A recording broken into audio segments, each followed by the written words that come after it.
కనబడతలేదు. మన కూడా వచ్చినావా?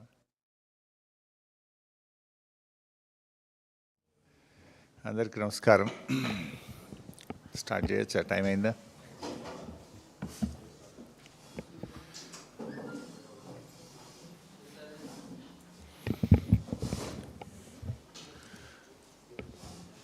రాష్ట్రంలో కొత్తగా ఏర్పాటు చేస్తున్నటువంటి థర్మల్ విద్యుత్ ఉత్పత్తి కేంద్రాల వెనుక 50,000 కోట్ల రూపాయల స్కామ్ను బీఆర్ఎస్ పార్టీ బయటపెట్టింది. అయితే ఈ విషయం మీద గౌరవనీయులు బట్టి విక్రమార్క గారు, శ్రీధర్ బాబు గారు ప్రెస్ మీట్ పెట్టారు. చాలా విషయాలు మాట్లాడినారు. సరే, ఒక అడుగు ముందుకేసి తమ స్థాయిని దించుకునే విధంగా నన్ను పట్టుకొని అన్ఫిట్ ఫర్ పాలిటిక్స్ అనేటువంటి మాట బట్టి విక్రమార్క గారు నన్ను ఉద్దేశించి మాట్లాడారు. సరే, బట్టి విక్రమార్క గారు అన్నట్టు నేను అన్ఫిటే కావచ్చు. దేంట్లో అన్ఫిట్? నీలాగా ఫైనాన్స్ డిపార్ట్మెంట్లో ఆర్థిక మంత్రిగా పనిచేసినప్పుడు 20%, 30% కమిషన్లు తీసుకోవడం నాకు రాలేదు. దాంట్లో నేను అన్ఫిటే. మీరు బాగా ఫిట్టు ఇలా, ఎందుకంటే మీ ఫిట్నెస్ బయటపడ్డది కదా. ఫైనాన్స్ డిపార్ట్మెంట్ చరిత్రలో ఏ రోజు కూడా కాంట్రాక్టర్లు వచ్చి సెక్రటరియట్లో ఆర్థిక శాఖ కార్యాలయం ముందు ధర్నా చేసిన చరిత్ర ఏ రోజన్నా ఉందా? ఈ రాష్ట్ర చరిత్రలో మన ఊరు మనబడి బిల్లులు ఇవ్వండి అని కాంట్రాక్టర్లు ఫైనాన్స్ డిపార్ట్మెంట్ ముందు ధర్నా చేశారా? చిన్న కాంట్రాక్టర్లు ఎప్పుడైనా ఫైనాన్స్ డిపార్ట్మెంట్ ముందు గత చరిత్రలో ఏనాడైనా ధర్నా చేశారా? సర్పంచులు, మాజీ సర్పంచులు, మాజీ ఎంపీటీసీలు 10 సార్లు ధర్నాలు చేసి అరెస్ట్లైన చరిత్ర ఈ రాష్ట్రంలో ఎప్పుడైనా ఉందా? నోరు బారేసుకోవడం చాలా సులువు బట్టి గారు. Give respect and take respect. రాజకీయాల్లో ఫ్రస్ట్రేషన్లో నోరు జారితే మొదటికే మోసం వస్తుంది. సమాధానం ఉంటే చెప్పండి, లేదా మౌనంగా ఉండండి. నోరెందుకు బారేసుకుంటున్నారు? ఎవరు అన్ఫిట్? మా పాలనలో మా కేసీఆర్ గారు ప్రభుత్వం ఆనాడు కాంగ్రెస్ నుంచి బీఆర్ఎస్ అధికారంలోకి వచ్చినాడు. రాష్ట్రంలో పరిశ్రమలకు వారానికి 2 రోజులు పవర్ హాలిడే. హైదరాబాద్ నగరంతో సహా అన్ని పట్టణాల్లో విద్యుత్ కోతలు. గ్రామాల్లో అయితే పగటిపూట కరెంటే లేదు. రైతులకు 7 గంటలు 6 గంటల కరెంటు కూడా రాని దుస్థితిలో మీరు ఆనాటి కాంగ్రెస్ ప్రభుత్వం ఈ రాష్ట్రాన్ని నెడితే 24 గంటల నాణ్యమైన కరెంటును రైతుకు, పరిశ్రమలకు, గృహాలకు, పట్టణాలకు, పల్లెలకు ఇచ్చిన ప్రభుత్వం కేసీఆర్ ప్రభుత్వం. ఎవరు అన్ఫిట్? మీరా, మేమా? Who is unfit? ఇవాళ స్కామ్ మీద మేము చెప్పాం. దాని మీద సమాధానం చెప్పారా? ఏదో పీపీటీ పెట్టి 2 గంటల ఉపన్యాసం దంచి కొడుతుంది. విద్యుత్ లోడ్ ఇంత పెరుగుతుంది, రాబోయే రోజుల్లో పవర్ డిమాండ్ ఇంత అందులో నువ్వు చెప్పేదండి 3వ తరగతి పిల్లాడైనా చెప్తాడు. ప్రజలు పెరిగినా కొద్దీ, అవసరాలు పెరిగినా కొద్దీ, టెక్నాలజీ పెరిగినా కొద్దీ విద్యుత్ పెరుగుతూనే ఉంటుంది అవసరం. What is new in that? దానికి పెద్ద పీపీటీ ఎందుకు నువ్వు? ఇప్పుడు సింపుల్ క్యాబినెట్ మీటింగ్ తర్వాత స్వయంగా క్యాబినెట్ బ్రీఫింగ్లో మంత్రులే చెప్పారు, రాష్ట్రంలో రామగుండం, మక్తల్, పాల్వంచలో 3 థర్మల్ విద్యుత్ కేంద్రాలు నెలకొల్పుతాం. కావాలంటే వీడియో కూడా చూపిస్తాను, అక్కడ వీడియో కూడా ఉంది. క్యాబినెట్ బ్రీఫింగ్లో మీరే చెప్పారు. మొన్న మేము ప్రశ్నించగానే తత్త అంటారు. లేలే మక్తల్ కాదు మక్తల వేరే పెడతాము అని 2 రోజుల్లోనే మాట మార్చినటువంటి చరిత్ర మీది. అట్లా క్యాబినెట్లో మాట్లాడిన దానికి, క్యాబినెట్ బ్రీఫింగ్లో చెప్పిన దానికి భిన్నంగా 2 రోజుల్లో ఉప ముఖ్యమంత్రి గారు, మంత్రి గారు ఆ పీపీటీ ప్రజెంటేషన్ తర్వాత విలేకరులు అడిగిన ప్రశ్నకు మాట దాటవేసిండ్రు. లేదు మక్తల్ అట్లా కాదు అని మాట మార్చిండ్రు. ఇంకో మాట మంత్రి గారు నిన్న ఏమంటాడు, ఇంక ఏడబై మేము టెండర్లే విలువపోతుంది, ఖర్చే పెట్టకపోతుంది, పైసలు ఖర్చు కాకముందే అవినీతి అయిందంటారా అంటుండు. మరి మీరు ఆనాడు కాళేశ్వరం ప్రాజెక్టులో 84,000 కోట్లు కూడా ఖర్చు కాకముందే 1,00,000 కోట్ల అవినీతి జరిగిందని మీ రాహుల్ గాంధీ నుంచి మొదలుకుంటే మీ దాకా గల్లీ గల్లీకి పోయి చెప్పింది కదా, ఇవాళకి కూడా చెప్తున్నారు కదా. ఖర్చు అయిందే 84,000 కోట్లు దాటపోతే 1,00,000 కోట్ల అవినీతి జరిగిందని ఆనాడు అడ్డగోలుగా మాట్లాడినందుకు ముందు క్షమాపణ చెప్పండి. ఇవాళ మేమన్నది 50,000 కోట్ల అవినీతికి మీరు శ్రీకారం చుట్టారు. ఏ రూపాయి ఖర్చు లేకుండా, రూపాయి రాష్ట్ర ప్రభుత్వ పెట్టుబడి లేకుండా, అప్పులు లేకుండా, అప్పుల మీద వడ్డీలు లేకుండా మీరు ప్రతిపాదించిన రామగుండం థర్మల్ పవర్ స్టేషన్ కంటే కూడా తక్కువ ధరకే ఎన్టీపీసీ కరెంట్ ఇస్తుండగా ఈ అప్పులెందుకు, ఈ పెట్టుబడి ఎందుకు, ఈ ధర ఎక్కువ పెట్టి కరెంటు కొనుడెందుకు అని మేము సూటిగా ప్రశ్న వేశాం. దానికి సమాధానం ఇచ్చారా మీరు? You have no answer. మేము అడిగిన ప్రశ్నకి ఇవాళ సూటిగా మీరు సమాధానం చెప్పలేదు. నేను మళ్ళీ ఒక్కసారి రాష్ట్ర ప్రజలకు చెప్పే ప్రయత్నం చేస్తున్నాను, ఎందుకంటే ఈ భారం రాష్ట్ర ప్రజల మీద పడుతుంది. మీరు చేసే తప్పులు వచ్చే 25 ఏళ్ల పాటు ఈ రాష్ట్ర ప్రజలు మోయవలసి వస్తుంది. నువ్వు ఇవాళ ఉంటావు, రేపు పోతావు, నువ్వు పర్మనెంట్ కాదు. రాష్ట్రం పర్మనెంటు, ఈ రాష్ట్ర ప్రజలు పర్మనెంటు. నువ్వు చేసే అప్పు, నువ్వు చేసే తప్పుల భారం ఈ రాష్ట్ర ప్రజలు మోయవలసి వస్తుంది. నేను చెప్తున్నది డాక్యుమెంటల్ ఎవిడెన్స్తో చెప్తా ఉన్నా. మీరు ఆల్ పార్టీ మీటింగ్ పిలవండి, నేను వచ్చి ప్రూవ్ చేస్తా. చర్చకు రండి, లేదా మీరు పిలిస్తే నేను వస్తా. ఆధారాలతో సహా నేను రుజువు చేయడానికి సిద్ధం. నేను సొల్లు మాట్లాడతలేను, సూటిగా మాట్లాడుతున్నా. మీలాగా అన్ఫిట్ ఫర్ పాలిటిక్స్ అని వేక్ కామెంట్స్ అసలే చేయను. ఎందుకు ఈ మాట అంటున్నంటే, ఇలా రాష్ట్ర విభజన చట్టంలో భాగంగా ఆనాడు పార్లమెంటు, కేంద్ర ప్రభుత్వము తెలంగాణకు 4,000 మెగావాట్ల డెడికేటెడ్ పవర్ ప్లాంట్ కట్టి ఇవ్వాలని చట్టం చేసింది. దాని ప్రకారం ఎన్టీపీసీ 4,000 మెగావాట్లతో ప్లాంట్ నిర్మించింది. ఆనాడు బీఆర్ఎస్ ప్రభుత్వం ఉన్నప్పుడు 1,600 మెగావాట్ల ఉత్పత్తి వస్తే బీఆర్ఎస్ అగ్రిమెంట్ చేసుకున్నది, 1,600 తీసుకున్నది. కాంగ్రెస్ ప్రభుత్వం వచ్చిన తర్వాత ఎన్టీపీసీ మరో 2,400 మెగావాట్ల విద్యుత్ ఉత్పత్తి తయారవుతుంది, దయచేసి మీరు పీపీఏ తీసుకోండి, ఈ కరెంటు తీసుకోండి అని ఎన్టీపీసీ మీకు ఉత్తరం రాసింది నిజమా కాదా చెప్పు. ఒక్కసారి కాదు 3 సార్లు ఎన్టీపీసీ ఉత్తరం రాసింది నిజమా అబద్ధమా సమాధానం చెప్పండి.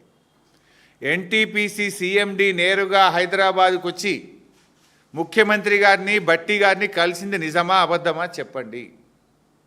ఆయన వచ్చి ఇది మీకోసమే ప్లాంట్ కట్టాము, ఈ 2,400 మెగావాట్ల కరెంటు తయారవుతుంది, మీరు అగ్రిమెంట్ చేసుకోండి, ఈ కరెంటు తీసుకోండి అన్నాడు కదా. అంటే మీరేం చేసిండ్రు? 2,400లో 800 చాలు, ఈ 1,600 మెగావాట్లు మాకు అవసరం లేదు అన్నారు. అనడమే కాదు, రాష్ట్ర ముఖ్యమంత్రి రేవంత్ రెడ్డి అసెంబ్లీలో మాట్లాడుతూ బయట 5 రూపాయలకు 4 రూపాయలకే దొరుకుతుంది, మేమంతా గ్రీన్ ఎనర్జీ చేస్తాము, థర్మల్ పవర్ తగ్గిస్తాము అని ఆ రోజు చెప్పారు. ఇవి నేనేం ఉత్తగా చెప్తలేను. ఇది కాంగ్రెస్ ప్రభుత్వం అసెంబ్లీలో పెట్టినటువంటి తెలంగాణ స్టేట్ పవర్ సెక్టార్ మీద white paper on power sector. ఇది కాంగ్రెస్ ప్రభుత్వం అసెంబ్లీలో పెట్టిన డాక్యుమెంట్. ఇది శాసనసభకు చెప్పిన మాట. ఇందులో ఏం చెప్పారు శాసనసభకు చెప్పినప్పుడు? పేజ్ నెంబర్ 6లో reduction of technical minimum of thermal power stations from current 60% capacity to 40% by year 2026. ఈనాడు థర్మల్ విద్యుత్ ఉత్పత్తి రాష్ట్రంలో 60% ఉంది, 2026 నాటికి 40% తగ్గించుకుంటాము అని మీ కాంగ్రెస్ ప్రభుత్వం, మీరు బట్టి విక్రమార్క గారే ఇది అసెంబ్లీలో పెట్టిన డాక్యుమెంట్. 40% తగ్గిస్తాము 2026కు అని మీరు. ఇప్పుడు 2026 అయిపోతుంది, నెల అయితే అయిపోతుంది, దగ్గరికి వస్తుంది కదా. నెక్స్ట్ వన్ ఇయర్ 1 మంత్ అయితే అయిపోతుంది. 40% తగ్గించుకుంటామని మీరే చెప్పింది కదా. ఇక్కడనేమో 40% తగ్గిస్తామంటారు, ఇంకోవైపు ఏమో 2,400 మెగావాట్ల థర్మల్ విద్యుత్ ఉత్పత్తి కేంద్రాలు పెడతాము అంటారు. ఏది కరెక్టా? అసెంబ్లీలో చెప్పింది కరెక్టా? ఇవాళ మీరు ప్రెస్ మీట్లో చెప్పేది కరెక్టా?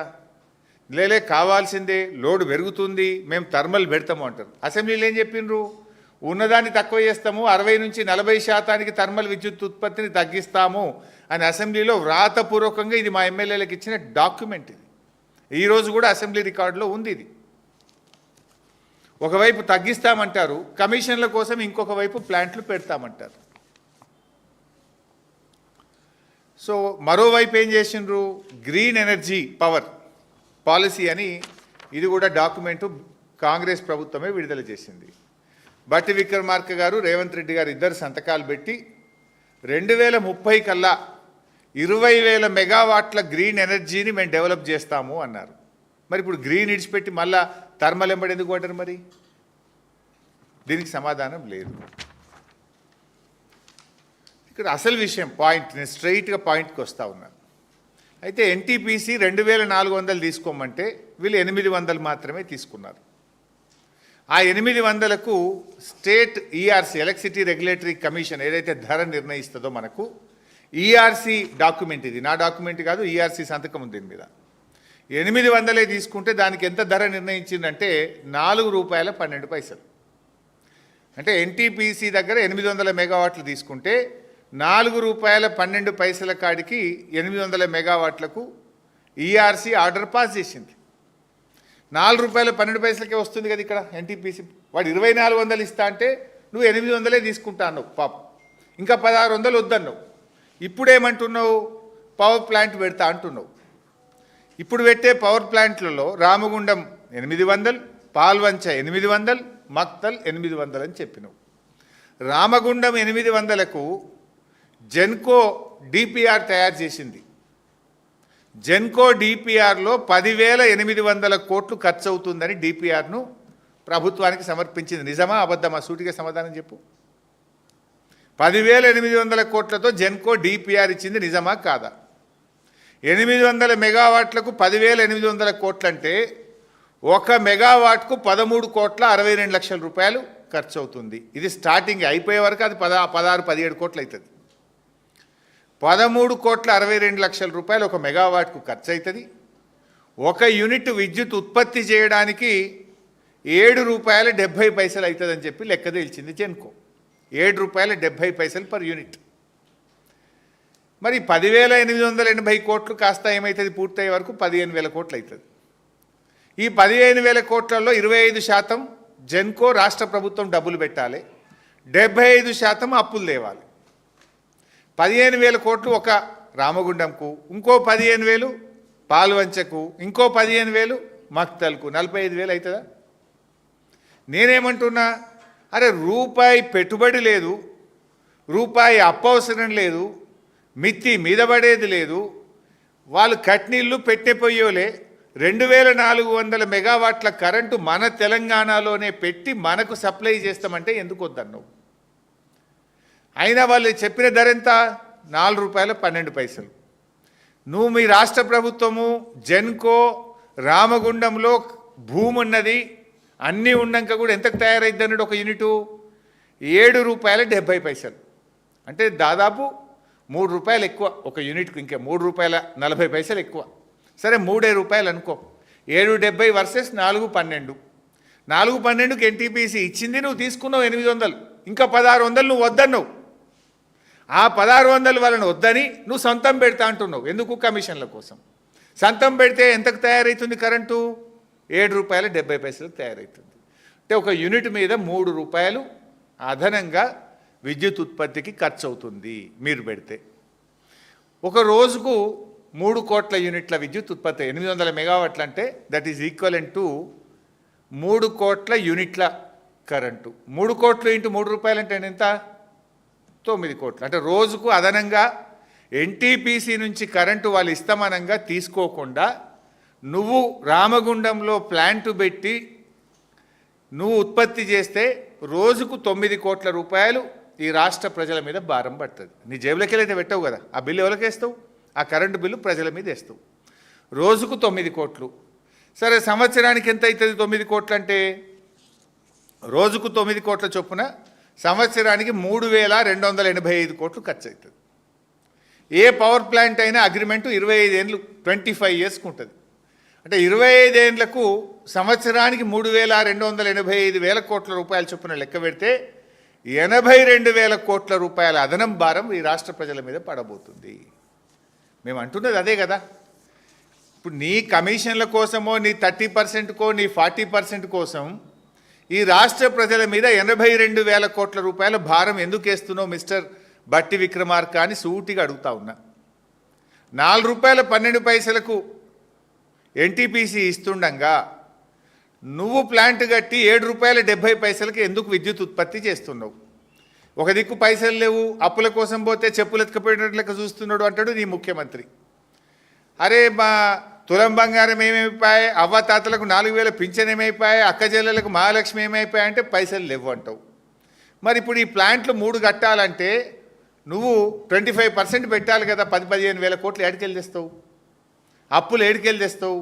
మిత్తిలు ఏడికెళ్ళి కడతావు? అప్పు లేదు, అసలు లేదు, మిత్తి లేదు, ఏది లేకుండా సగం ధరకు ఎన్టీపీసీ ఇస్తామంటే ఎందుకు వద్దంటున్నావు అని నేను సూటిగా అడుగుతున్నా.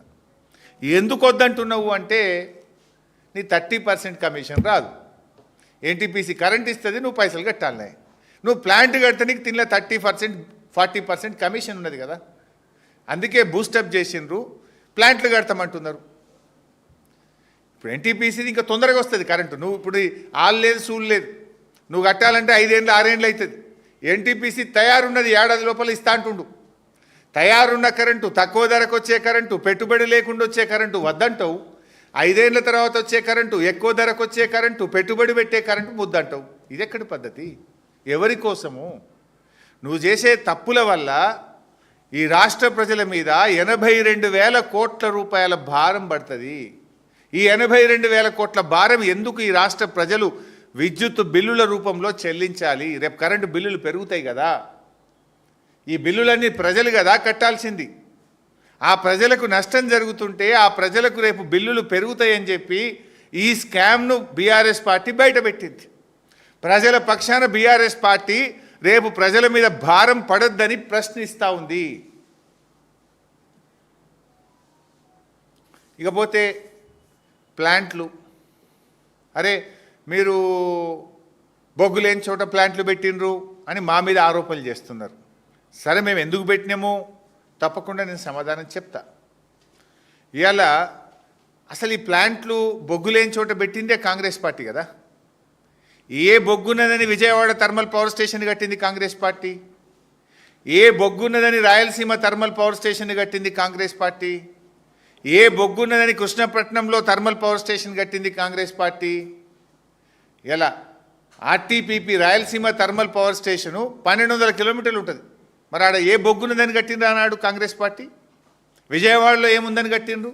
కృష్ణపట్నంలో బొగ్గు ఉందని కట్టిండ్రా? మీరు మాట్లాడేటప్పుడు మీ గత చరిత్ర చూసుకొని మాట్లాడండి. ఇవాళ ప్రపంచవ్యాప్తంగా కూడా ఒక బ్యాలెన్స్ ఉండాలి. రేపు ప్రకృతి వైపరీత్యాలు వచ్చినా, భూకంపాలు వచ్చినా అన్ని థర్మల్ స్టేషన్స్ ఒక దగ్గర ఉన్నాయనుకో, ఏదైనా తేడా వస్తే రాష్ట్రం మొత్తం అంధకారం కాదా? ఒక బ్యాలెన్స్ ఉండాలి అని ఆలోచించింది. ముఖ్యంగా fly ash is a big issue. Fly ash consumption లేకపోతే అది పెద్ద ఎన్విరాన్మెంటల్ ఇష్యూగా మారుతుంది. ఫ్లై యాష్ని ఎవరు వాడతారు? సిమెంట్ ఫ్యాక్టరీలు వాడతాయి. దామర్చెర్ల దగ్గర దాదాపు 30 సిమెంట్ ఫ్యాక్టరీలు ఉన్నాయి.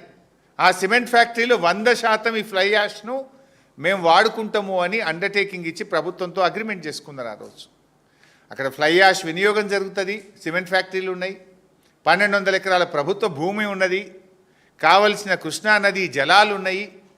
అవసరమైతే పోర్టు నుంచి, అప్పటికి కోల్ లింకేజ్ లేదు, పోర్టు దగ్గర ఉంటుంది, పోర్టు నుంచి మనం ఇంపోర్టెడ్ కోల్ తెచ్చుకోవడానికి అనువుగా ఉంటుంది, బ్యాలెన్స్ ఉంటుంది. ప్రకృతి వైపరీత్యాలు, భూకంపాలు వచ్చినప్పుడు కూడా విద్యుత్తు ఉత్పత్తి జరుగుతుంది, ఇబ్బంది రాకుండా చేసుకోవచ్చు. అన్నీ ఆలోచించి ఆనాడు బీఆర్ఎస్ ప్రభుత్వం యాదాద్రి థర్మల్ పవర్ ప్లాంట్ను కట్టింది. ఆనాడు ఇదే కోమటిరెడ్డి గారు ఏమన్నారు? మేము రాగానే యాదాద్రిని మూసేస్తాం, వద్దు యాదాద్రి మాకు తాళం వేస్తా అన్నాడు. మరి నిన్న క్యాబినెట్లోనేమో తాళాలు కొడుతుండ్రు. మళ్ళీ ఇప్పుడు ఎందుకు పెడుతున్నావు? మరి 2,400 థర్మల్ మెగావాట్ పవర్ ప్లాంట్ ఎందుకు ఒప్పుకున్నావు వెంకటరెడ్డి గారు? మరి నువ్వు ఇది అంత కాలుష్యం మా మెడ మీద వేస్తారా అన్నారు. మరి ఇప్పుడు మళ్ళీ ఎందుకు కడుతున్నావు? మరి కాలుష్యం ఉంటే ఆనాడు అపోజిషన్లో ఉన్నాం కనుక ఏదన్నా మాట్లాడచ్చు, గవర్నమెంట్ల కోసం రాగానే పెదవులు మూతపడతాయి. అంటే ఇలా కాంగ్రెస్ వాళ్ళ అడ్డగోలు వ్యవహారాలు ప్రజలకు అర్థమవుతూ ఉన్నాయి. వీళ్ళ తప్పుడు కూతలు, తప్పుడు విధానాలు, ప్రతిపక్షంలో ఒక మాట, అధికారంలో ఒక మాట, వీళ్ళ విధానాలన్నీ కూడా ఈరోజు ప్రజలు అర్థం చేసుకుంటూ ఉన్నారు. మరి ఆనాడు యాదాద్రి మేము రాగానే మూసేస్తాం, తాళం వేస్తాం, కట్టనీయం అన్నోళ్ళు ఇప్పుడు పోయి రిబ్బన్లు కత్తిరిస్తారు, పోటీ పడి కొబ్బరికాయలు కొడుతుండ్రు. వెంకటరెడ్డి గారు ఉరుకురికి కొబ్బరికాయలు కొడుతుండ్రు. మరి ఆనాడు ఏమన్నావు? మరి కొబ్బరికాయలు కొట్టేటప్పుడైనా యాదికి వస్తలేదు. నేను ఆనాడు తాళం వేస్తా అన్నా, దీన్ని మూసేస్తా అన్నా, ఎట్లా కొబ్బరికాయ కొట్టాలి, జ్వరం వచ్చిందని ఇంట్లోనే వాడుకోవచ్చు కదా సపరేట్గా. అంటే గంత నిస్సిగ్గుగా వ్యవహరిస్తూ ఉంది కాంగ్రెస్ పార్టీ.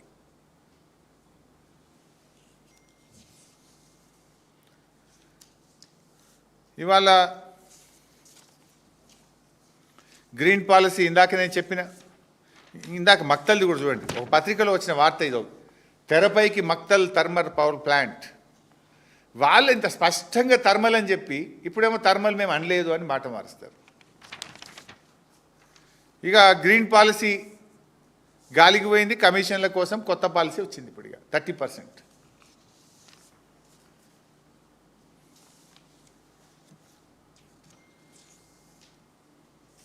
ఇంకోటి విద్యుత్ శాఖలో ఈరోజు చాలా బాధ కలిగే అంశం ఏంటంటే మొత్తం ఆంధ్ర అధికారులతో నింపేస్తున్నారు. తెలంగాణ ఉద్యమం జరిగిందే, తెలంగాణ నీళ్లు మనకు, తెలంగాణ నిధులు మనకు, తెలంగాణ ఉద్యోగాలు మనకు. కేసీఆర్ గారు కష్టపడి 95% లోకల్ రిజర్వేషన్ ఉద్యోగాల్లో సాధించింది కేసీఆర్ గారు. కానీ ఇలా కాంగ్రెస్ ప్రభుత్వం వచ్చినాక అత్యంత కీలకమైనటువంటి పోస్టులో ఈ విద్యుత్ విభాగంలో మొత్తం ఆంధ్ర అధికారులను నింపుతూ ఉన్నారు. నేను మచ్చుకు కొన్ని మీ ద్వారా ప్రజల ముందు పెట్టాలనుకుంటున్నాను. ఓన్లీ విద్యుత్ శాఖని, ఇంకా చాలా శాఖలలో చాలా ఉన్నారు. అసలు ఈ ప్రభుత్వం తెలంగాణ ప్రభుత్వం నడుపుతుందా, వెనక నుండి ఆంధ్ర ప్రభుత్వం నడుపుతుందా అని అనుమానాలు కలుగుతూ ఉన్నాయి వీళ్ళ అపాయింట్మెంట్లు చూస్తూ ఉంటే. వరుసబెట్టి ఆంధ్ర ప్రాంతానికి చెందిన వారిని అత్యంత కీలకమైన విభాగాల్లో ఇవాళ విద్యుత్ శాఖలో అపాయింట్ చేసినారు. ఇవాళ జెన్కో డైరెక్టర్, ఎంతోమంది అనుభవం ఉన్న వాళ్ళు తెలంగాణ బిడ్డలు ఉన్నారు. జెన్కోలో ఈ అంటే హైడల్ అండ్ థర్మల్ ప్రాజెక్టుల నిర్మాణము, నిర్వహణ ఎవరికి ఇస్తారు? జనరల్గా తెలంగాణ బిడ్డలు ఎవరన్నా జెన్కోలో పనిచేసే వాళ్ళకు, అంటే ప్రాజెక్టులు కట్టేటప్పుడు కానీ ప్రాజెక్టుల నిర్వహణలో ఉన్నటువంటి అనుభవజ్ఞులైన ఇంజనీర్లను తీసుకోవాలి. వీళ్ళు ఎవరిని తీసుకున్నారు? రాజశేఖర్ రెడ్డి గారని సింగరేణిలో పనిచేసిండు. ఆయన ఎన్నడూ జెన్కోలో పనిచేయలే, కరెంటుకు సంబంధం లేదు. సింగరేణిలో పనిచేసి రిటైర్ అయినటువంటి ఒక ఆంధ్ర ఉద్యోగిని తెచ్చి మన తెలంగాణ జెన్కో ప్రాజెక్ట్ డైరెక్టర్గా అపాయింట్ చేసిండ్రు. అంటే దీని వెనుక ఎవరున్నారు? ఈ అపాయింట్మెంట్ ఏ రకంగా తెలంగాణకు దోహదం చేస్తుంది, ఉపయోగపడుతుంది? ఆయన ఏమైనా నిష్ణాతుడా అంటే కరెంటు డిపార్ట్మెంట్లో ఎన్నడూ పనిచేయలే, పనిచేసింది సింగరేణిలో, రిటైర్ అయిన ఆయనని తెచ్చి హైడల్ అండ్ జెన్కో ప్రాజెక్టు నిర్మాణానికి ఈ రాష్ట్రానికి డైరెక్టర్గా అపాయింట్ చేసిండ్రు. ఇది కీలకమైనటువంటి పదవుల్లో అనుభవం లేని పక్క రాష్ట్ర అధికారులను నియమించడం అంటే ఇది తెలంగాణ విద్యుత్ ఇంజనీర్లను, తెలంగాణ ఉద్యోగులను అవమానపరచడం. అట్లే జెన్కోలో ఇదైతే ఇంకా చాలా, నేను కూడా ప్రత్యక్ష సాక్షిని ఆ రోజు ఉద్యమంలో. చాలాసార్లు మీరు కూడా వచ్చిండ్రు, విద్యుత్ భవన్ దగ్గర ధర్నాలు చేసినాం మనం చాలాసార్లు. జెన్కోలో కుమార్ రాజా, ఈయన సమైక్యవాది. ఆనాడు విద్యుత్తు రంగ కార్మికులు పెద్ద ఎత్తున ఉద్యమం చేసేవాళ్ళు తెలంగాణ కోసం. చేసేటప్పుడు ఒకసారి విద్యుత్ భవన్ దగ్గర మేము కూడా పోయినాం, ధర్నాలు చేస్తుంటే. అప్పుడు ఈయన కుమార్ రాజా ఆనాడు మన ఉద్యోగులను అవమానపరిచేవాడు. ఆనాడు మన ఉద్యోగులను హెకిల్ చేసినాడు. ఏం తెలంగాణ వస్తుందా, నువ్వేం తెలంగాణ అని హెకిల్ చేస్తూ అవమానపరిస్తే గాయపడ్డ తెలంగాణ విద్యుత్ ఉద్యోగుల హృదయం గాయపడి ఆ రోజు ఈయనను తరిమి కొట్టిండ్రు. జలసౌదలో తెలంగాణ ఉద్యమాన్ని అవమానపరిస్తే ఎక్కడొస్తే తెలంగాణ రానే రాదు అని మన తెలంగాణ ప్రజలను, ఉద్యమాన్ని, త్యాగాలను అవమానపరిచే విధంగా మాట్లాడినటువంటి కుమార్ రాజాను తెలంగాణ విద్యుత్ జేఏసీ ఆ రోజు తరిమి కొట్టింది. ఆనాడు తెలంగాణ ఉద్యమకారుల చేతుల్లో తరమబడినటువంటి కుమార్ రాజాను తెచ్చి ఇవాళ విద్యుత్ ఉద్యోగుల మీద డైరెక్టర్గా పెట్టారు జెన్కోలో. ఇది ఉద్యమకారులను అవమానపరచడం కాదా? విద్యుత్ ఉద్యోగులను అవమానపరచడం కాదా? తెలంగాణ ద్రోహిని తెచ్చి తెలంగాణలో ఎవడో నౌకరిస్తాడా? మిస్టర్ అంటే ఇక గురువే అట్లున్నాడు కనుక శిష్యులు కూడా గట్లే వేస్తారు. రేవంత్ రెడ్డి ఖుద్దు ద్రోహే కదా. రైఫిల్ రెడ్డి తుపాకీ పట్టుకొని బయలుదేరినాడు తెలంగాణ ఉద్యమకారుల మీద. ఇక గురువు ద్రోహి ఉన్నాడు కనుక ఇవాళ అపాయింట్మెంట్లు కూడా ద్రోహులకే దక్కుతున్నాయి, తెలంగాణ ద్రోహులకు దక్కుతున్నాయి ఈరోజు. నేను అడుగుతున్న రేవంత్ రెడ్డి, ఇది ప్రజాపాలన, తెలంగాణ ద్రోహుల పాలన? ఇది ఏం పాలన ఇది? అట్లా ఇంకొక ఆయన శివాజీ, ఈయన మధ్యప్రదేశ్లో మైనింగ్ ఇంజనీర్గా పనిచేసింది. ఈయన మధ్యప్రదేశ్లో ఆంధ్ర ప్రాంత ఉద్యోగి.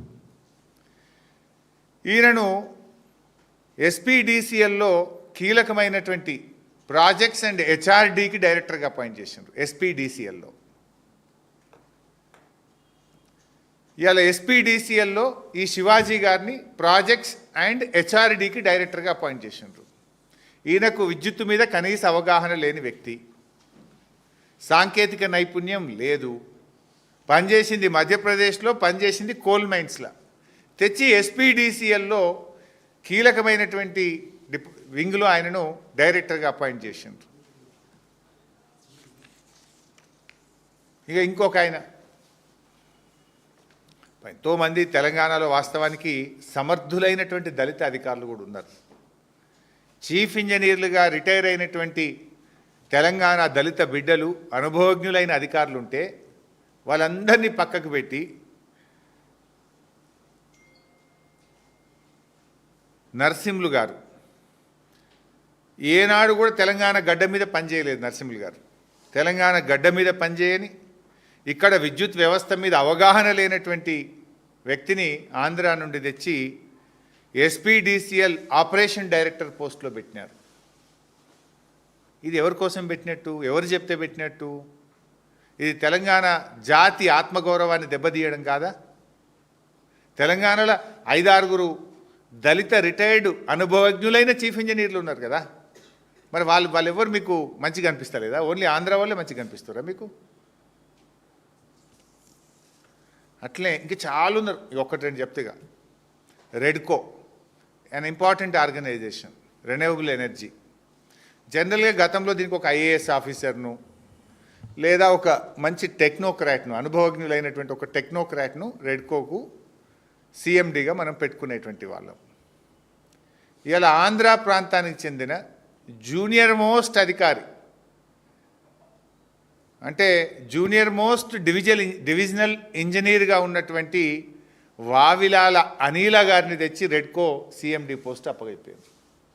ఇక తెలంగాణలో ఒక్కటి దొరకలేదా నీకు? జెన్కో మన రెడ్కోకు ఒక సిఎండిని పెట్టడానికి వేల మంది రిటైర్డ్ ఇంజనీర్లు ఉన్నారు కదా, ఎంతోమంది సీనియర్ ఐఏఎస్లు ఉన్నారు కదా. ఒక జూనియర్ మోస్ట్ ఎలక్ట్రిసిటీ డివిజనల్ ఇంజనీర్ని తెచ్చి రెడ్కోకు సిఎండిగా పెట్టిన ఘనత ఈ కాంగ్రెస్ ప్రభుత్వాన్ని. అసలు ఎవరు నడుపుతున్నారు ఈ గవర్నమెంట్? తెలంగాణ ప్రభుత్వం నడుపుతుందా, ఆంధ్రప్రదేశ్ ప్రభుత్వం వెనకకెళ్ళి నడుపుతుందా? నాకు డౌట్ వస్తుంది. అసలు ఈ చర్యతోని తెలంగాణలోని సీనియర్ ఇంజనీర్లు, రిటైర్డ్ ఎస్సీలు, సిఈలు, విద్యుత్ ఉద్యోగులందరూ కూడా ఏంది అసలు మేము ఎవరం పనికిరామా, ఈ ప్రభుత్వం పక్క రాష్ట్రంకి వెళ్ళి తెచ్చి రెడ్కో సిఎండి పెట్టుడేందని ముక్కు మీద వేలేసుకున్నారు, చాలా బాధపడుతున్నారు. అనేక సందర్భాల్లో మేము కలిసినప్పుడు మా దృష్టికి తీసుకొస్తూ ఉన్నారు, తమ బాధను మా దృష్టికి తీసుకొస్తూ ఉన్నారు. ఇంకా అట్లా చెప్పుకుంటూ పోతే ఈయనైతే ఇంకా చాలా ఖతర్నాకున్నాడు. ఇక ఒక ఆయన విపరీతమైన అవినీతి ఆరోపణలు ఎదుర్కొని గతంలో ఏసీబీ రైడ్లో ఉన్నటువంటి వ్యక్తి, ఆంధ్ర ప్రాంతానికి చెందినటువంటి వ్యక్తిని తెచ్చి మొత్తం రాష్ట్రానికి హెడ్ చీఫ్ ఎలక్ట్రికల్ ఇన్స్పెక్టర్ పోస్ట్ని అప్పచెప్పారు. అత్యంత కీలకమైన పోస్టు చీఫ్ ఎలక్ట్రికల్ ఇన్స్పెక్టర్ పోస్ట్ను ఈ నందకుమార్ గారికి అప్పచెప్పినారు. అసలు పేపర్లలో అయితే ఆయన మీద పుంఖాను పుంఖలు వార్తలు వచ్చినాయి. ట్రాన్స్ఫర్కి ఒక రేటు, పోస్టింగ్కి ఒక రేటు, పర్మిషన్ రావాలంటే ఒక రేటు, నెలల తరబడి ఫైళ్ళు పెండింగు, పైసలు ఇస్తే కానీ లంచం ఇస్తే కానీ ఫైలు కదలదని నేనే ఒక 20 సార్లు 20 పేపర్లు అన్ని పేపర్లను చదివిన ఆయన గురించి. తెలంగాణలో చీఫ్ ఎలక్ట్రికల్ ఇన్స్పెక్టర్ పోస్టుకు మీకు ఒకరు దొరకలేరా? మీకు అవినీతిపరుడుగా ముద్రపడి ఏసీబీ రైడ్లో ఉన్న ఆంధ్ర ప్రాంతానికి చెందిన వ్యక్తే దొరికిండా రేవంత్ రెడ్డి గారు మీకు?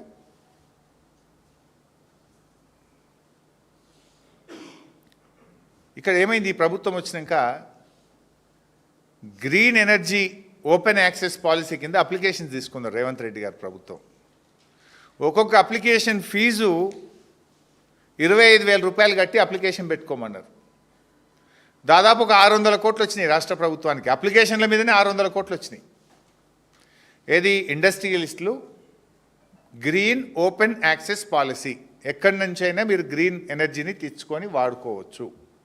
మరి దరఖాస్తులు అయితే తీసుకున్నది 600 కోట్ల రూపాయల డబ్బులు తీసుకున్నది ఈ ప్రభుత్వం. అయితే ఈ చీఫ్ ఎలక్ట్రికల్ ఇన్స్పెక్టర్ కార్యాలయం మెగావాట్కి 20 లక్షల లంచం అడిగిరట. మళ్ళీ కొన్ని రోజులు అయినాక లేలే ఇది మాదే అడిగినాము, పెద్దలకు కూడా ఇచ్చేది ఉంటుంది, ఇంకొక 10 లక్షలు 30 అన్నారట. పైకి ఇచ్చేది ఉన్నది పెద్దలకు అన్నారట. మరి ఆ పెద్దలు ఎవరో తెలియదు. 30 లక్షలు అన్నారట. ఇవాళ 2800 మెగావాట్లకు అప్లికేషన్లు వచ్చి 6 నెలలు అయింది. లెక్క కుదుర్తలేదు, బేరం సెట్ అయితలేదు. ఇప్పటికి 1 మెగావాట్కు కూడా పర్మిషన్ ఇవ్వలేదు. 1 మెగావాట్కి ఈరోజు పర్మిషన్ ఇవ్వలేదు. మరొకవేళ మీరు క్యాప్టివ్ విధానం లేకపోతే అప్లికేషన్లు ఎందుకు తీసుకున్నారు? ఎందుకు 25,000 రూపాయల ఫీజుతో దరఖాస్తులు స్వీకరించింది? విధానం ఉన్నదన్నది మీరే, దరఖాస్తులు తీసుకున్నది మీరే. 6 నెలల నుంచి పెండింగ్లో పెట్టినరు. వాళ్ళు ఇలా ఆఫీసుల చుట్టూ తిరుగుతూ ఉన్నారు. బయట మాకు అక్కడక్కడ వినపడుతున్నాయి, చెప్తున్నారు. ప్రైవేట్ మీటింగ్స్లో మొదలు 10 అన్నారు, ఓకే అన్నాం సార్. 20 అన్నారు, ఓకే అన్నాం సార్. లేలే ఇంకా పెద్దోళ్ళది కవర్ కాలే, ఇంకా 10 కలుపురు 30 అన్నారు. ఎటు తేలుస్తలేరు, మాకంత ఆగమైపోతుంది. ఇది ఏం పద్ధతి? ఇది మీరన్నా మాట్లాడుండ్రు అని వాళ్ళే మాకు చెప్తున్నారు. ఇలా తెలంగాణ విద్యుత్ వ్యవస్థ అస్తవ్యస్తమవుతూ ఉంది. అవగాహన లేమితో, ఆంధ్ర అధికారులతో, దోపిడితో, కరప్షన్తో ఇలా ఆగమాగం చేస్తున్నారు. సో ఇప్పటికైనా ఈ ఆంధ్ర విద్యుత్ అధికారులందరినీ తొలగించండి, తెలంగాణ బిడ్డలకు అవకాశం ఇవ్వాలని బీఆర్ఎస్ పార్టీ పక్షాన్ని డిమాండ్ చేస్తూ ఉన్నాం.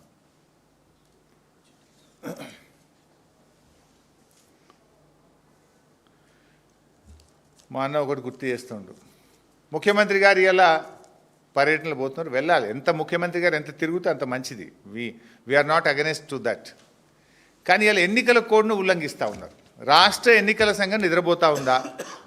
రాష్ట్ర ఎన్నికల సంఘం నియమ నిబంధనలు చూసే బాధ్యత లేదా అని నేను అడుగుతా ఉన్నా. ముఖ్యమంత్రి గారు ఇలా ఏం శంకుస్థాపన చేస్తుండ్రు? ఒక ఇరిగేషన్ ప్రాజెక్టుకు కొడంగల్ నారాయణపేట లిఫ్ట్కు శంకుస్థాపన చేస్తున్నారు. ఆ నీళ్ళు ఎక్కడ పారుతాయి? గ్రామాల్లో కదా పారేది. నేను మున్సిపాలిటీల కొబ్బరికాయ కొడుతున్న కోడ్ వర్తించదంటే ఏదైనా ప్రత్యక్షంగా పరోక్షంగా ప్రజలను ప్రభావితం చేసేది ఎన్నికల కోడ్లోకి వస్తుంది. ఆ మీటింగ్కి వచ్చిన మహిళా సంఘాలను ఐకేపీ వాళ్ళే ఆర్గనైజ్ చేసిండ్రు. మహిళా సంఘాలకు బస్సులు పెట్టి తోలుకొచ్చింది ఎవరు? గ్రామాల నుంచి తోలుకొచ్చిండ్రు. మహిళా సంఘాలను అధికారులు తోలుకొస్తున్నారు. ఇవాళ మీరు శంకుస్థాపన చేస్తున్న రోడ్లు కావచ్చు, ఇరిగేషన్ ప్రాజెక్టు కావచ్చు, ఇవన్నీ కూడా గ్రామాల గుండా వెళ్ళేటువంటివే, గ్రామాల ప్రజలను ప్రభావితం చేసేటివే. 2 ఏళ్ల నుంచి ఏం చేసినావు? తిరగకుండా. ఇప్పుడు ఓట్లప్పుడే సర్పంచ్ ఓట్లను ప్రభావితం చేసే విధంగానే ఎందుకు తిరగాల్సి వస్తుంది? మరి రాష్ట్ర ఎన్నికల సంఘం దీన్ని పరిశీలించడం లేదా?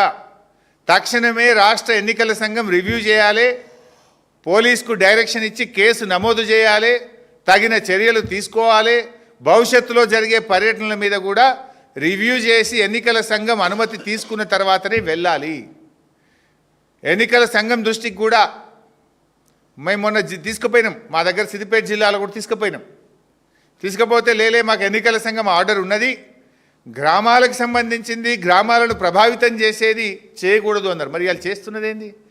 ఒక రోడ్డు మున్సిపాలిటీ నుంచి ఊళ్ళకి పోతుంటే అది గ్రామంకి పోయేది కాదా? నీళ్లు గ్రామానికి పోయేది కాదా? అంటే ఇలా పూర్తిగా ఎన్నికల నిబంధనను తుంగలో దొక్కుతూ ఇలా ముఖ్యమంత్రి గారి పర్యటన జరుగుతూ ఉంది. రాష్ట్ర ఎన్నికల సంఘం చట్టపరంగా న్యాయపరంగా యాక్ట్ చేయాలని, నియమ నిబంధనలు పాటించాలని బీఆర్ఎస్ పార్టీ పక్షాన్ని డిమాండ్ చేస్తున్నాం.